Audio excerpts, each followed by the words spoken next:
Hi, I'm Collie Ennis and welcome to the Critter Shed. Today we're going to be talking about one of my favourite animals of all time, and it's the giant African land snail.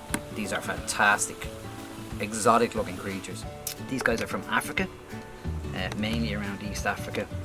They get to tremendous sizes. There's lots of different species of them. These ones have been bred specifically to be albino for the pet trade because they look awesome. And they're a great pet to own, mainly because they're relatively cheap, they're easy to care for, and their setup is also very inexpensive. Now, giant African land snails are actually illegal in many countries, and this is because they're highly invasive. If two snails get together, they'll have 200 babies, and those 200 babies a couple of months later will have 200 each of their own. And you can see how they become quite a problem in tropical regions where they don't come from. In their native land of Africa, they have many predators, lizards and birds that will eat them. But when they get introduced to places like Hawaii and Florida, where they become a real issue, they've caused havoc. It might be an idea to keep one on its own, because if you have two snails together, they will definitely breed. Now, the young snails are very, very cute. They look like this pea-sized little creature here, but within a couple of months they have grown to this size, and within a year you'll have an adult that's fully capable of reproducing. If you have issues with your pair of snails breeding too much, the most humane thing to do with the eggs is to put them in the freezer as soon as you spot them, and that will dispose them in a humane way. So it's a good idea to make sure that they are legal in your country. They will be legal in most countries that have a very cold climate, because they won't be able to survive in the wild.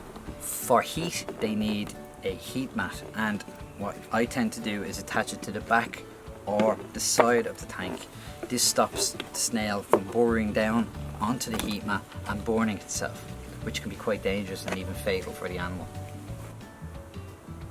So a water bowl is a necessity for them because they like to drink, and it's also a good idea to have something similar for their food so it doesn't spread any diseases or fungus in the tank.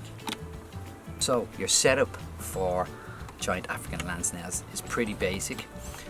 You can have anything from a plastic tub to a nice little vivarium like this. Substrate should be cocoa fibre or peat-free compost. It's very cheap to get. They don't need that much cleaning, but spot cleaning mainly, which means you take out any poo or leftover food to make sure it doesn't get rotten. In certain countries, giant African land snails are a delicacy.